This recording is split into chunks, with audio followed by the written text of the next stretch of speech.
What's up, guys? Yesterday you saw the first 10 of the top 20 Overwatch League players, and today I'm bringing you the top 10. Again, before we get into this real quick, I just want to bring up a few things that you guys have been talking about and posting on Reddit and in the comment section down below. Of course, guys, everybody's opinion is going to be different. I'm going based off of my personal experiences and what I've seen recently, especially in the preseason. So again, if you want to compare lists and you disagree, that is fine, guys. There's nothing wrong with that. Now let's get right back into it.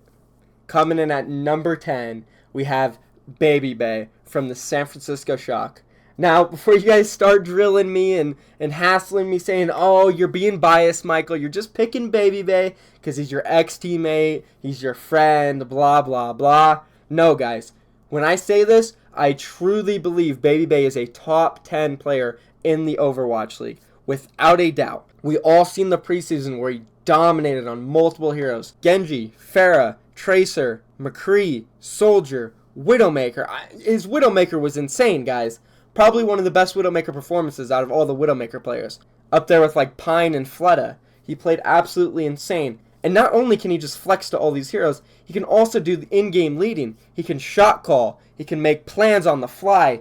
He can target call. He can ult track. He can do all these things. He's one of the most well-rounded players in the league from top to bottom. He can do it all. And he can do it all at a very high level. You tell him to put his mind to it, and he will put his mind to it until he achieves it.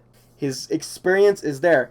Guys, his first LAN was in 2004 when he was 9 years old. That was his first LAN. His experience is through the roof. He's played in multiple world championships in Crossfire. He's been to LANs left and right, 10 plus major LANs with $100,000 prize pools. He knows how to handle the pressure, and he knows how to put it in his favor. He's one of the original Congarna members, guys. I have first-hand experience playing with him. I know what he is capable of. I've known him for 8 years. He's done it in multiple games. When you need him there to be clutch, he is there, and he is clutch.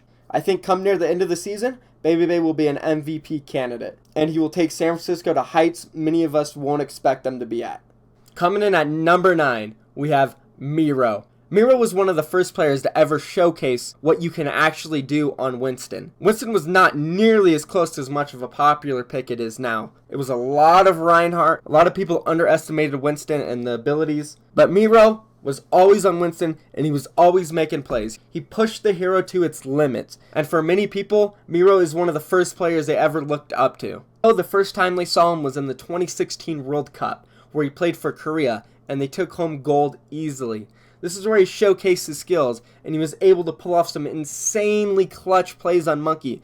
I mean, he was doing things that nobody has ever seen before with his jumps, with his ult, his bubble, just his movement in general was insane, and a lot of people were impressed. Miro knew that Winston was a strong hero, and if you look at the meta now, on most maps you'll find Winston. Besides a few maps here and there, you won't really see much Reinhardt anymore. It's mainly dominated by Winston. He kind of became the Tracer of main tanks, where you can basically force him into any scenario and still get good results. After the World Cup, Miro became a household name. For many tanks, he became the player that you looked up to, the one that you would go to their stream, the one that you would watch all their matches, and you would try to copy the things they did, just so you could get that extra point on the ladder, or you could win that tournament, or improve. Whatever it was, you would look at Miro and say, I want to do what that guy is doing. And after the World Cup, he went on to Apex and won Seasons 2 and 3, where his team dominated nearly all the competition besides in the finals, where they had extremely close matches against Runaway and then Kongdu Panthera. Although Miro was considered one of the first and greatest Winston players in the world, he does have a chip on his shoulder to prove his Reinhardt, as Mano was actually selected to the World Cup team because many thought that his Monkey was very similar to Miro's and that he had a better Reinhardt. This definitely left some animosity in the air for Miro, and he's ready to prove in the Overwatch League that he is indeed the best main tank in the world, not just the best Winston. Coming in at number 8? Well, speak of the devil, we have Mano from New York Excelsior. Mano's played for a few teams in his history. First starting off with Rhinos Gaming, where he didn't find much success. He failed to qualify for the first season of Apex, and after a short run with them, he ended up moving on to Africa Freaks Blue, where he found much more success than he did on Rhinos Gaming. He ended up placing decently in multiple tournaments, including IEM Masters, Overwatch Apex Season 2, 5th through 8th, Overwatch Apex Season 3, 3rd place. Even though Africa Freaks never shined, they were always known to be a decent competitor. And a lot of that was due to Mano. He was always consistently performing, pulling off incredible plays, proving he was one of the best main tanks in the entire world. And because he did so well with the Freak of Freaks, LW Blue sought him out and picked him up for their main roster. We ended up never seeing him play with LW Blue because they ended up dropping out of Season 4 due to being picked up by New York Excelsior. He would then go on to the Overwatch World Cup 2017, where he's voted in by his fellow Koreans over Miro. He would end up having a great performance, and South Korea took home gold. Being picked for the World Cup team over Miro left a lot of Korean fans and Western fans surprised. Miro has been known for over a year as being one of the best main tanks in the entire world, and like I said earlier, was a household name. Mano is a better, well-rounded tank than Miro. He is not only amazing at Winston, but also a beast at the Reinhardt and Orisa. New York did hit some speed bumps in the preseason when they got crushed by Seoul Dynasty, but as I've mentioned in my other videos, they didn't have their full roster. They were missing Jonak, a key piece. So once come the regular season, I expect them to be a lot stronger, and I definitely expect Mano to be one of the best main tanks. Coming in at number 7, we have Effect from Dallas Fuel. As many of you know, I've actually had the opportunity to go up against Effect one-on-one in high-pressure tournaments. Now, I'll be honest, I'll sit here and tell you, it wasn't easy, guys. It wasn't easy. Effect is a hell of a player, and he knows what he's doing on that hero. Whenever the conversation comes up of who the best tracer in the world is, Effect is always right up there. No matter what, you know that if you bring up who the best tracer is, you will always bring up Effect. He is incredible at tracer. He has mastered that hero. He does have some tough competition, though. There's players like Birdring out there, Prophet, Sabiobli, Hureg, me, but I'm not in the league, obviously. Prior to joining Envious and playing with a North American team, he actually played for the Meta Athena and Meta Bellum teams. He didn't get much experience with them though, as he only played in the challenger scene with them, but he was still known in Korea as one of the best tracer players and had a really strong YouTube following. He would then join Envious and play in Apex Season 3 with them, placing 4th. After that, he would fly back to North America and compete in Contenders Overwatch Season 1. It was easy. They stomped through all the competition, basically 4-0ing everybody off the back of Effect's play. Envious is an amazing team, and yes, Taimo has extremely good aim, but they were never really known for being that extremely talented mechanical team. They've just built so much synergy and chemistry over the long time that they've played together, and adding Effect to their roster really gave them that hardcore fragger, that mechanical god that they needed to push them over the top. And Effect did just that. Dallas Fuel had an extremely close match against their rival Houston Outlaws in the preseason. It seemed at times that they struggled, but throughout the match, Effect stayed course and he popped off, even having great plays on Zarya in the final map to take the win. I think we can all sit here and agree that Effect going into Season 1 will be one of the best players in the entire world and will help Dallas Fuel win multiple games. Coming in at number 6, we have New York Excelsior's own Sabiobli. Sabiobli doesn't just have a hard name to pronounce, he also has a hard tracer to play against. I mean, this guy is insane. Sabiobli's been a key member to the LW roster for a long time now. Like LW Red, LW Blue competed in the Gosu Gaming's Overwatch Weekly, where LW Red actually won, but LW Blue ended up getting 5th through 6th place, losing to a North American team. They would then go on to qualify for Overwatch Apex Season 1, where they ended up getting 5th through 8th. And then in Season 2, where they had an incredible 7-game series against Runaway in the semifinals, where they narrowly lost because of an insane Earth Shatter from Kaiser on Eichenwald last. After Season 2, LW Blue became one of the favorites to win Season 3 alongside Lunatic High and Runaway. They weren't quite able to live up to all the hype though, as they finished 5th through 6th in Season 3. And in Season 4, they ended up not competing due to being picked up by New York Excelsior in the Overwatch League. Despite never really being able to get over that hump and becoming one of the world's best teams officially, Sabiobli always performed at a high level alongside Flower. This LW Blue roster was always known for having extremely strong DPS players. With incredible performances from Sabiobli and Flower, night in and night out, they were for sure a powerhouse duo. Sabiobli was also voted into the 2017 World Cup to play under Korea. He had great showings in the World Cup against world-class tracers like Sinatra and Surefour. They would go on to win gold, and Sabiobli looked like one of the MVP candidates. Sabiobli is a for sure player to look out for in the Overwatch League, and potentially an MVP candidate by the end of the season. New York is going to need him to step up big if they want to be a huge playoff contender. At number 5, from London Spitfire, we have Rascal. Rascal is what we would call a flex god. No matter what hero he is playing on, he will pop off. I mean, literally, guys, from Mei, Tracer, Genji, Pharah, McCree, Soldier, Widow. I mean, what more is there? Let me check. Reaper, like, let me pull up the Overwatch heroes, guys. I'm typing it in right now. Overwatch heroes. Oh, here we go. Okay, oh, perfect. Here we go. Doomfist, Genji, McCree, Pharah, Reaper, Soldier, Sombra, Tracer, Mei, Hanzo, Junkrat, Widowmaker. He's played all these heroes and popped off. He's actually an incredible player, one of the most flexible in the world, if not the most flexible in the world. Rascal played with the same team his entire career, Kongdu Panthera. And just like many other Korean players, he made his debut in a Ghoster Gamers Overwatch Weekly, where he lost in the semifinals to Tempo Storm. He would then go on to the Overwatch Apex Season 1, where they got 9th through 12th. They would steadily improve going into Season 2, though, getting 5th through 8th. But finally came Season 3, Kongdu's breakout season, when Rascal was paired with DPS duo Birdring, where they looked absolutely unstoppable, running amok on all the teams straight to the finals, where they played Lunatic High in one of the most memorable matches I've ever seen. From the match being in the middle of the streets of Seoul, Korea, to the insane gameplay back and forth from Lunatic High and Kongdu Panthera. It would be a heartbreaker, though, as they would lose in Game 7 to Lunatic High. Going into Season 4, they were huge favorites to win, especially after Lunatic High was looking lackluster, losing against GC Busan twice. But it was due to amazing gameplay by GC Busan, as they would 4-0 Kongdu in the semifinals. Now heading into the Overwatch League, paired with GC Busan, London Spitfire is looking like one of the strongest teams. I believe London Spitfire will have an easy time and be a strong playoff contender. Coming in at number 4, we have Fleeta from Seoul Dynasty. Fleeta. Man, let me tell you about Fleeta, guys. Honestly, I feel bad for the dude. He spent so much time playing for a team that just was not on his level. It wasn't even his teammates' fault. It wasn't his fault. It's nobody's fault. It's just he was on a team and they were just not on his level. Simply put, they were not on par with Fleeta. For nearly a year, Fleeta would play for Flash Lux, where they would get last place in every season of Apex. They would never get kicked out, but for seasons 2, 3, and 4, they got last place every single time.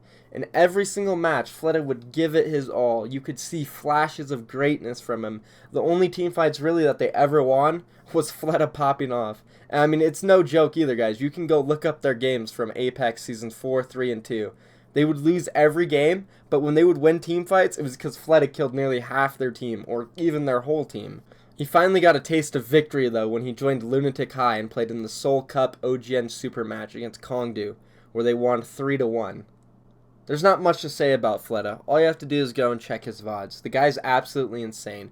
Tearing it up on Widow in the preseason against New York Excelsior, he completely body-bagged Pine on Elios. And body bag, guys. Body bagged. He put him in a body bag. 100%. I'm hearing from a lot of the players in the league that he is the best Widow in the entire world. So come the regular season, hopefully now that Fleeta is paired with an insane team, we'll see incredible things from him in Seoul Dynasty. Coming in at number 3, we have Birdring from London Spitfire. There's no surprise that Birdring's so high up on this list. He's proven for so long that he is one of the best tracers in the entire game. And not only is he just insane at Tracer, he can also do a little bit of flexing, playing the Genji, Soldier, Widow, and what many people don't know, he was actually one of the best Roadhogs in the entire game at one point. Starting his career off in Overwatch Apex Season 1, where he placed 3rd through 4th, losing to Envy in one of the craziest, closest matches I've ever seen.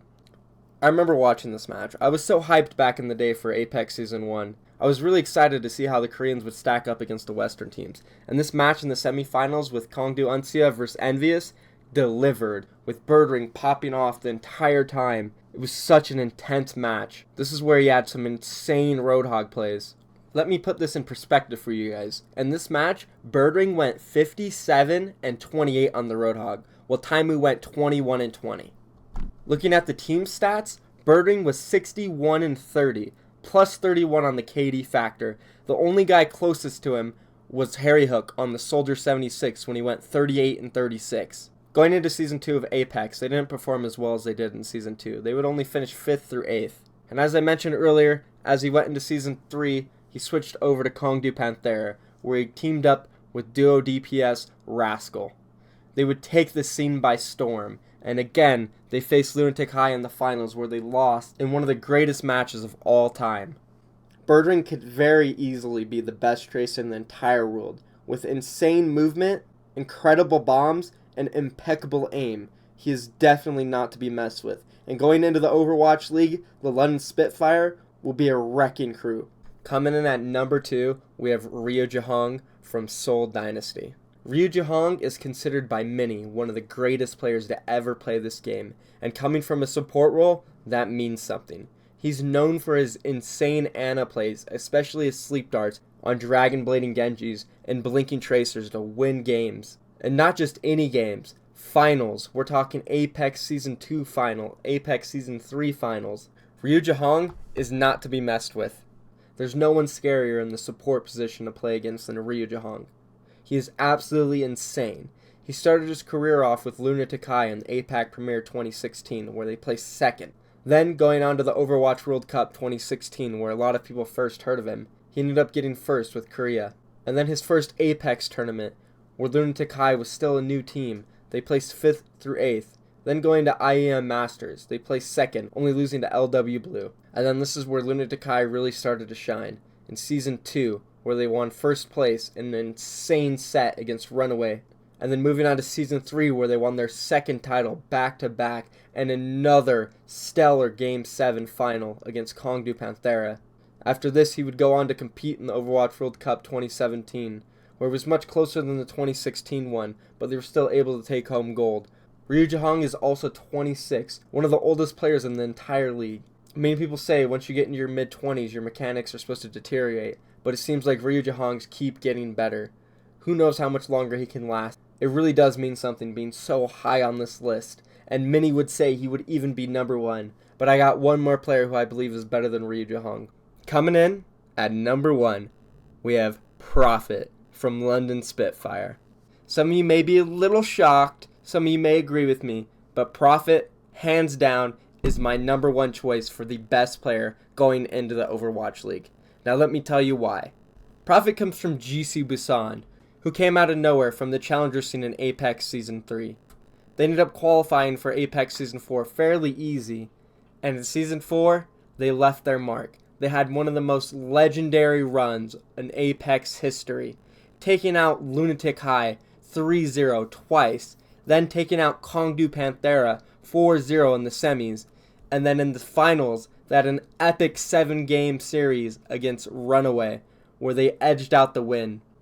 Now you might be thinking, oh, well, he's only played in 1 season, his team only won 1 season, there's teams with, like, Lunatic High who won 2 seasons. How come somebody from their team isn't on it? Well, this run was absolutely insane, guys. Take a look at these statistics with me. Starting off with the Lunatic High and GC Busan matches. First, we have Prophet, 55-21, plus 34, guys. Plus 34 in a 3-0 win against Lunatic High. And now the next game against Lunatic High. Again, 52-19, plus 33. Another absolute carry. Going into the Cloud9 Kongdu game. He's 53-19, plus 34 in this one. Birdring is 23-29, -6, guys. Put that into perspective. Now let's check the only loss they had in the season to Runaway, where he went 71-33, plus 38. Again, absolutely insane statistics compared to anybody in the game. Now let's check the finals of Apex Season 4, where they won 4-3. I mean, do I even have to say anything, guys? What is this, guys?